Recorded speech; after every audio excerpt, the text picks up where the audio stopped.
आप सभी को एक बार फिर से स्वागत है आपका अपना YouTube channel jobs John Jeetu में। आशा कार्यकर्ता और आशा फैसिलिटेटर को लेकर बहुत ही अच्छी अपडेट जारी की गई। पूरी जानकारी आपको यहाँ पे विस्तार से बताएंगे, लेकिन उससे पहले छोटी सी रिक्वेस्ट करेंगे कि वीडियो पसंद आएंगे तो वीडियो को लाइक कीजिएगा, वीडियो को शेयर कीजिएगा, चैनल पर नए हैं तो चैनल को सब्सक्राइब कीजिएगा, क्योंकि केंद्र सरकार से बड़ी सौगात आप सभी को मिलने वाले हैं। इसमें पूरे प्रदेश के आशा फैसिलिटेटर को ये 21,000 मानदेय की बढ़ोतरी को लेकर बहुत जल्द घोषणा करने वाले हैं।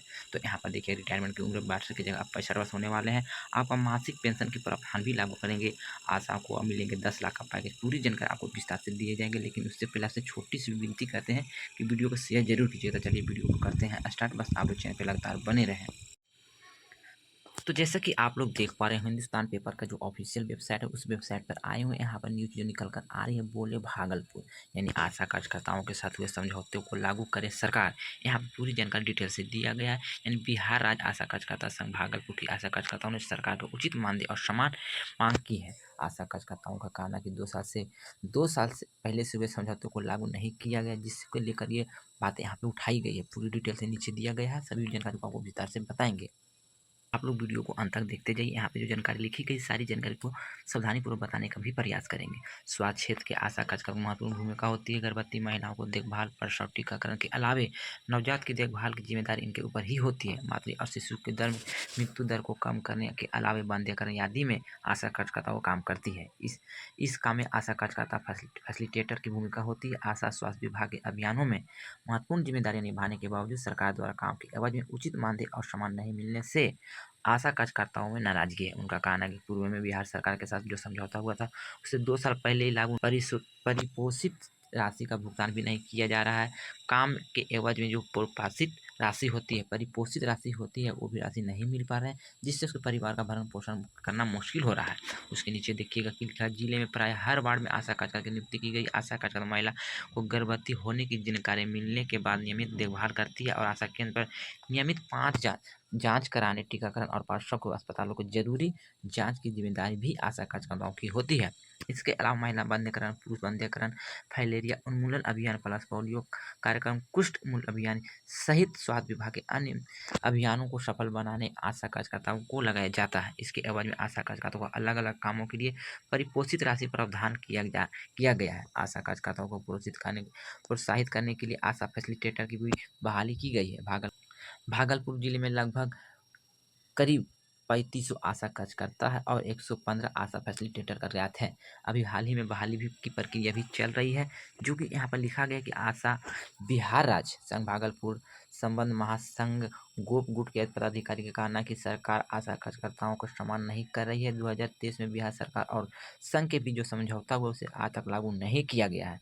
स्वास्थ्य विभाग के हर काम में आशा कार्यकर्ताओं को लगाया जाता है, लेकिन उसके हिसाब से मानदेय नहीं मिलता है। आशा कार्यकर्ता के चलते आशा कार्यकर्ता बच्चों को अच्छी शिक्षा नहीं दे पा रही है।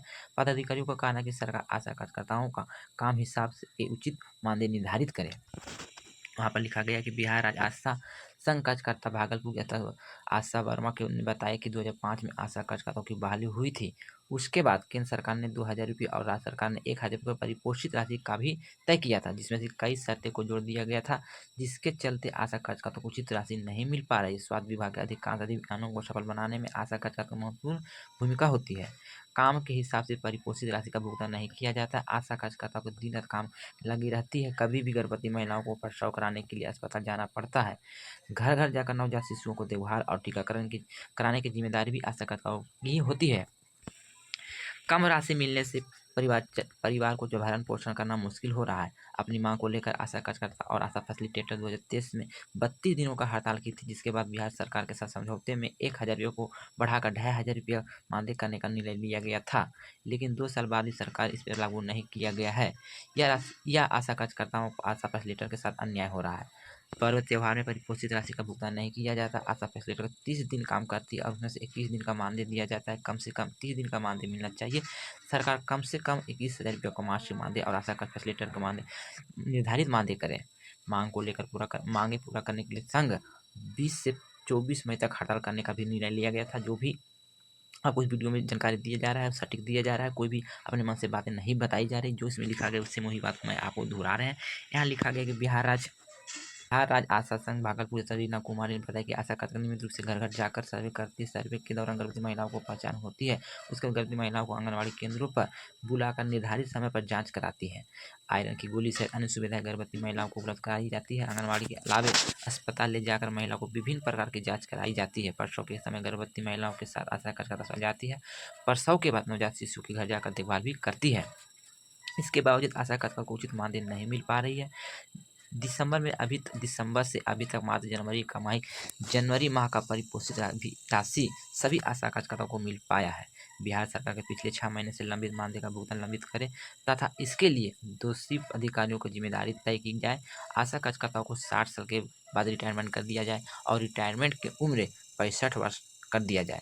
रिटायरमेंट के समय आशा कार्यकर्ताओं को 10 रुपये का पैकेज देने का प्रावधान करें। इसके अलावा सरकार का मासिक पेंशन का भी प्रावधान करें।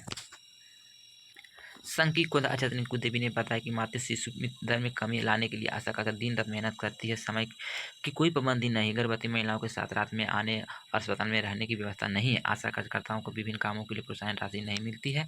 उनका प्रशिक्षण होना चाहिए। 10 साल से इसमें वृद्धि नहीं की गई। पिछले सारे बकाये राशि भुगतान करते हुए पोर्टल व्यवस्था में सुधार किया जाए।